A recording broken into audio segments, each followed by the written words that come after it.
Hey guys, I'm bringing another 928 S4 maintenance do-it-yourself video for you.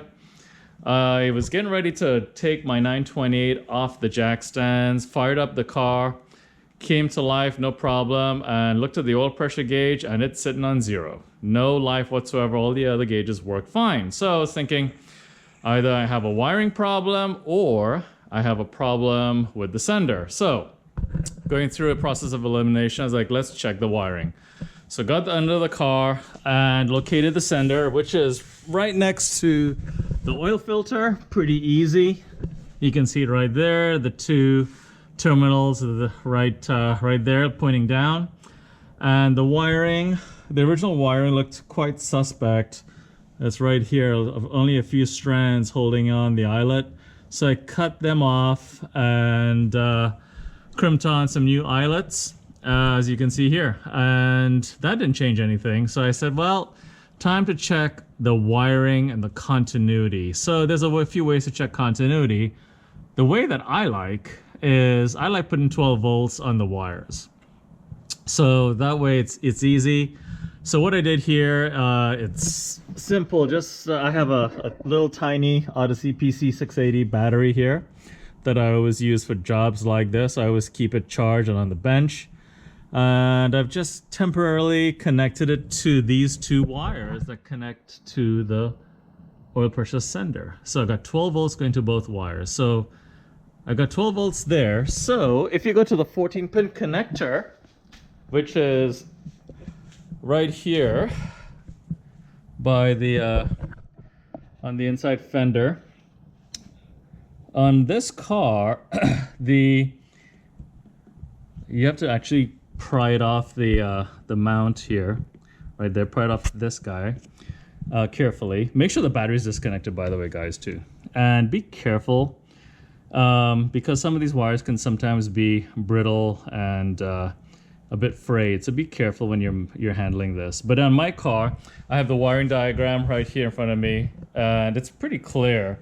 According to the wiring diagram, blue and white and then blue and black are the two wires that actually connect the oil pressure sender to the gauge on the dash. So those are the two wires right here. And all you need to do is, it's going to be tough for me to actually do this. I'm going to see if I can do this for you guys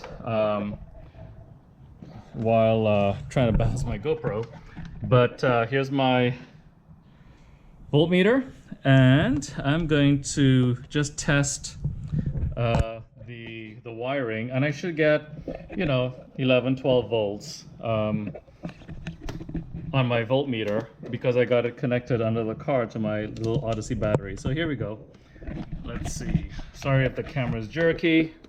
Trying to do this and make it meaningful for you guys. So here, right there, and then right there, you just put those two guys together, and I got 11 volts on my my voltmeter. So just again, connect your two terminals from your voltmeter to these two guys here, and you should get 11-12 volts, which I just did. So that shows that the wiring is good from the sender to your 14 wire pin, and from there to the gauge is you have continuity. So this leads me to believe that the issue is actually the oil pressure sender. So I did actually order an oil pressure sender this morning. I bought a VDO, and they're like $75, brand new VDO, made in Germany. So I'm just going to go ahead now and take off the old sender, which I think may involve removing the alternator, which shouldn't be too bad. And then after that, get into some more of the maintenance. I notice my CV boots are torn in the rear, so I'll be tackling that as well. So watch for a video on that coming up. Talk to you then. Bye.